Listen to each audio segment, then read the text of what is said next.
You know, one of the reasons I love long hours program like that is because I understand the spirit realm very well.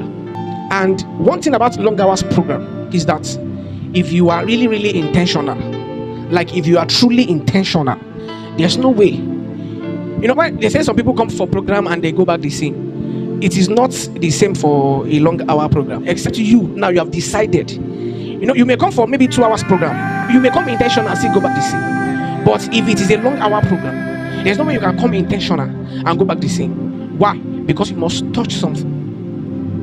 If you have ever read the story of Elijah when he had closed the heavens by the word of the Lord and he wanted to open it back, and the Bible said he went, you know, I think was he on the mountain, and then he kept his head between his thighs, and then he began to pray. You know, after praying, you know, the Bible didn't even specify how long he prayed, but after he prayed for a while, he told his servant, he said, go and check the clouds. And when the servant came back, the servant said, nothing has happened.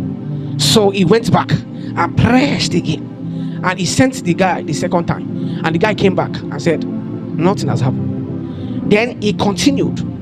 The guy came back the 4th time, came back the 5th time with the same result. Nothing has happened until the 6th time and the 7th.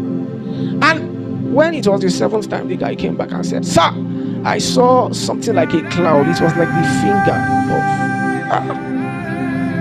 Then Elijah told Ahab, he said, gather your chariots, gather everything, run, because if you don't run, this rain is going to overcome, it's going to overtake you.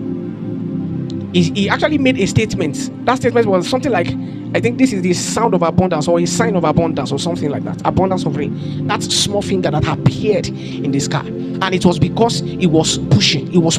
And I want to believe that, you know, if you want to look at it the way Jesus did it, when the Bible said Jesus will leave his disciple, he will go in after an hour, he will come back and check. He will be like, you guys are sleeping. So I want to believe that even those intervals that Elijah was telling his servants to go and check, at least it must have been an hour.